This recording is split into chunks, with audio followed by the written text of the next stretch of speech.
after the West outsourced its blue-collar jobs to them.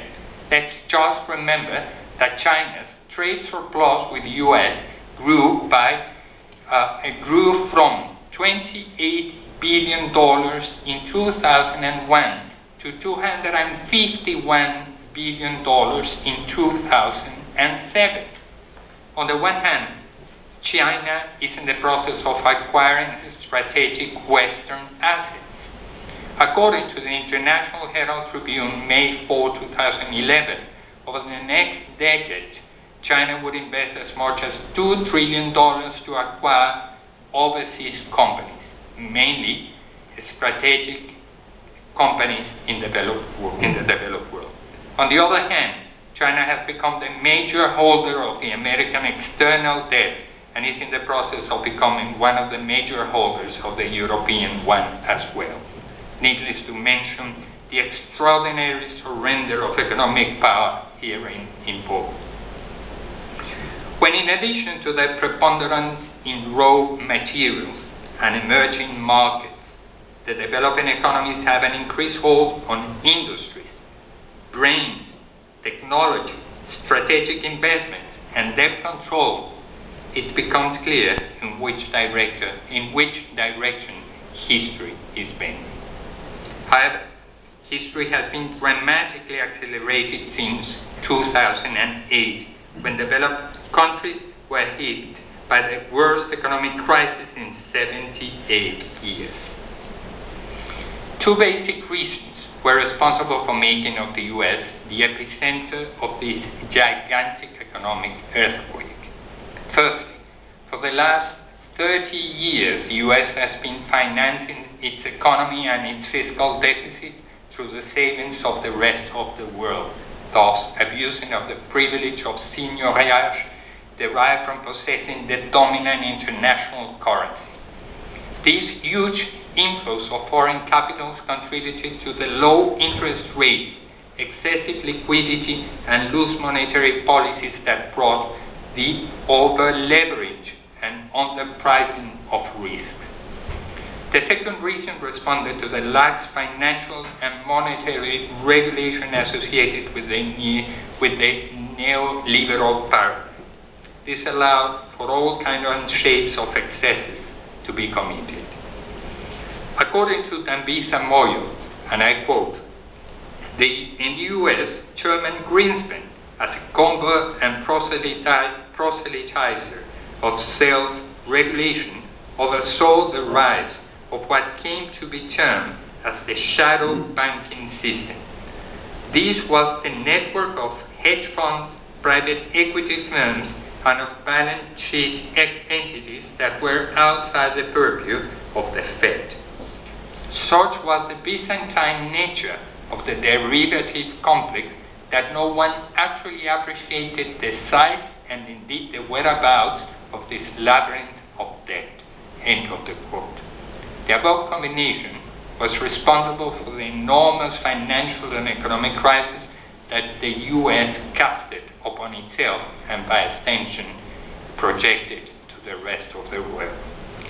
In September 2008, the tipping point of the crisis, the U.S. public debt amounted to $9.7 trillion, being the result of an annual increase of $500 billion since 2003. Nevertheless, from September 2008 until the present day, the above-mentioned debt increasing more than $4.5 trillion to reach $14.29 trillion. In a few days' time, on the 4th of August, we will know if the U.S. government defaults the payment of that debt. In any case, Washington bickering has been added to the above, provoking a generalized and immense loss of confidence in American leadership. Great empires stop being so, not because they want to, but simply because they lose the capacity to continue being it. Normally, the economy is the Achilles heel that breaks them down, as rightly shown by Paul Kennedy in his rise and fall of the great powers. From Portugal to Spain, from the Netherlands to Great Britain, the imperial will has reached as far as the capacity of the respective economies to support it. That was how the United States received the torch of hegemonic leadership in the 20th century, when the United Kingdom proved to be impotent to continue keeping that role. But time moved much more rapidly nowadays. According to Brzezinski, and I quote, "The combined effect of the global political awakening and of modern technology contributes to the acceleration of political history. What once took centuries now takes a decade. What took a decade now happens in a single year. The paramountcy of any power will henceforth come on the mounting pressure for adaptation, alteration, and eventual abolition." End of the quote. But not only is the US in a phase of manifest decline, Europe is in an even worse situation. Portugal, Ireland, Greece, and Spain have reminded the financial market that not only banks may go bankrupt, but nations as well. As a result, the pejorative name of PIGS, a term coined by the specialized press based on the initial of these four countries. To them, a new one has been added, Italy. These countries unleash a spiral regarding the solvency of the Eurozone sovereign debt, as a good share of its members accumulates important structural deficits and high public debt. It is easy indeed to anticipate which one will be the first domino pieces to fall, but not which one will be the last. According to estimation made by OCDE last March, in 2012, Europe's powerhouse, Germany, will have a public debt equivalent to 82% of its GDP, while France, the second largest economy of the Eurozone, will surpass 100% of its own. As for its third economy in size, Italy, the public debt reaches today 120% of its GDP. Not surprisingly, the whole domino line is suspected. As a result, world markets have gone from the distrust to financial institutions to the distrust of sovereign states, but not those of the Southern Hemisphere or Eastern Europe as in the past, but first world nations. According to Cyril Iden, the publication of the General Theory of Employment, Interest, and Money by John Maynard Keynes in 1935 did for economics what Copernicus, on the revolution of the heavenly globes, did for cosmology. End of the quote. While the prevailing orthodoxy prescribed austerity policies, Keynes deemed necessary to stimulate consumption, only way to shake up the economy through public expenditure. The implementation of his ideas was decisive for overcoming the Great Depression of those years, and it was thought that henceforward the economy would count on the appropriate medicine to cure recessions. What was not taken into account is that recession could be accompanied by another illness, debt. Living for many years beyond their means led both the US and Europe to accumulate a staggering public debt.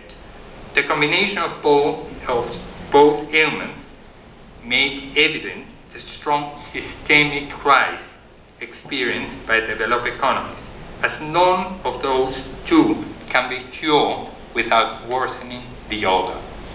More economic stimulus implies debt increase and hence loss of confidence by the private sector and the financial market. Austerity, on the other hand, means economic contraction. Even worse, as Paul Krugman says once and again, we're witnessing austerity and lack of confidence at the same time. Japan, on its part, submitted to the rigor of its 2D, debt and the inflation is an even more impressive example of a systemic crisis.